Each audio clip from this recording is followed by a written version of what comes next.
Please welcome with me Dr. Mohammed Idris Shariff, family medicine physician from the ضمان Health Assurance Hospital Companies. Good morning to you, doctor, and welcome to the breakfast show on the Superstation. Good morning. Thank you for your time and thank you for bringing me over to this radio station of yours. I'm happy to be here and take queries and answer. Thank you very much for giving us some of your time. I know that it's a very long day and I know that you have a lot of appointments, but we really appreciate that you're saving some of your time to be with us here on the radio. So Dr. Mohammed, we discussed that we're going to talk about asthma today. Asthma is something that's very common here in Kuwait, and I would like to ask you to give a little bit for our listeners about asthma. Yes. Thank you for the introduction. So asthma is a pretty common respiratory condition which ails quite a lot of people around the world. And asthma typically comes up with symptoms of cough, tightness in the chest, a bit of difficulty in breathing. Yeah.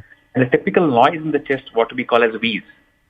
It's a typical noise which comes out from the chest wherein we can find some phonic notes in the air passages.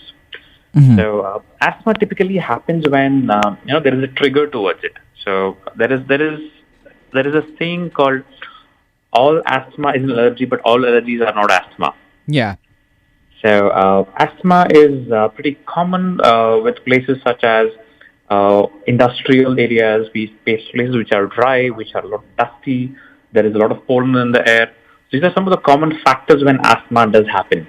Mm-hmm. And unfortunately, due to many such man-made reasons like pollution, increased use of industrial atmosphere around us, increased use of air, vehicles which are dependent on fossil fuels, which emit smoke. So these things tend to contribute to a lot of these asthma cases around the world.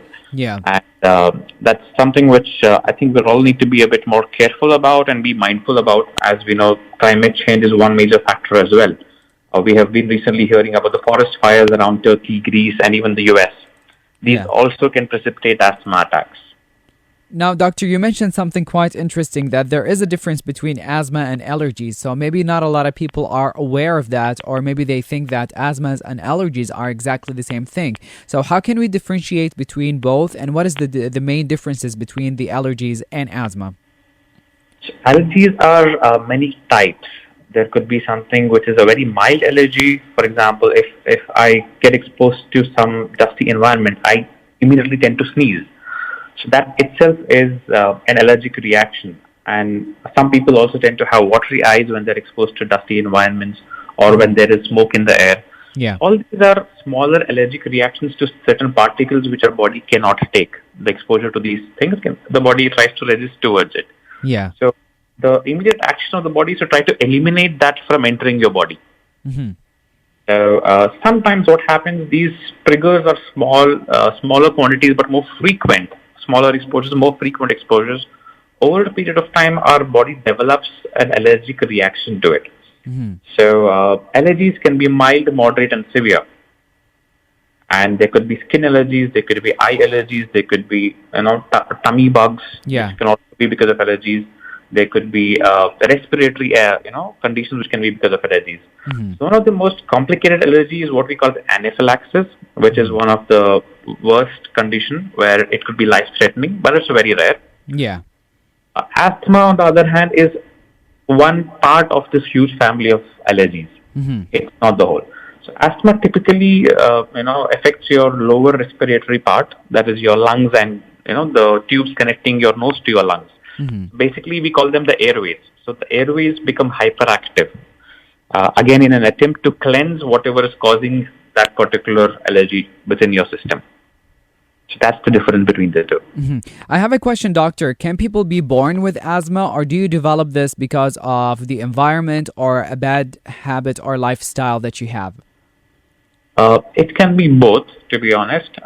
Allergies sometimes are running in the families. So a peanut allergy is something which commonly runs in families, which most people are aware of. That's the dietary allergy. But what we also need to know that if someone is in the family is allergic to dust or hay, so this is what leads to hay fever, a pretty common term which is heard during the summer and the autumn seasons. Mm-hmm. So certain family history will predispose us towards certain allergies. That's also common. And over a period of time, suppose if I'm exposed to a certain environment where I'm exposed to a lot of dust, a lot of pollution, I can develop that as well, though my family has no history for it. Now, doctor, since you mentioned that allergies can be a huge factor into developing a very bad situation with the allergies or with the asthma, the weather here in Kuwait or the climate is very harsh, especially during the summertime. We might have episodes of a really strong dust storm or even humidity, and I believe both can actually worsen the situation for people, whether they have asthma or they have allergies. Now, how can a person be very careful about that, and what are the precautions to take care for someone with asthma in the summertime with dust and humidity in the environment? Yes. So dust, we often get to see a lot of dust storms around Kuwait. Sometimes they are mild, sometimes they're quite bad. True. And these tend to affect people with asthma pretty badly. So there is a particular app which is available on the web app, on the iPhone as well as the Play Store. It's called Air Visual Quality. Air Visual Quality. Yeah. So this basically gives us an indication of how the air quality around the place that we are in. It actually picks up the location which you are in. For example, if it's Havali, it gives you the air quality of Havali. All right. It gives the air quality of Kuwait City. So basically, this gives us a rough idea about what the air quality around us looks like, and based on that, we can take recommendations.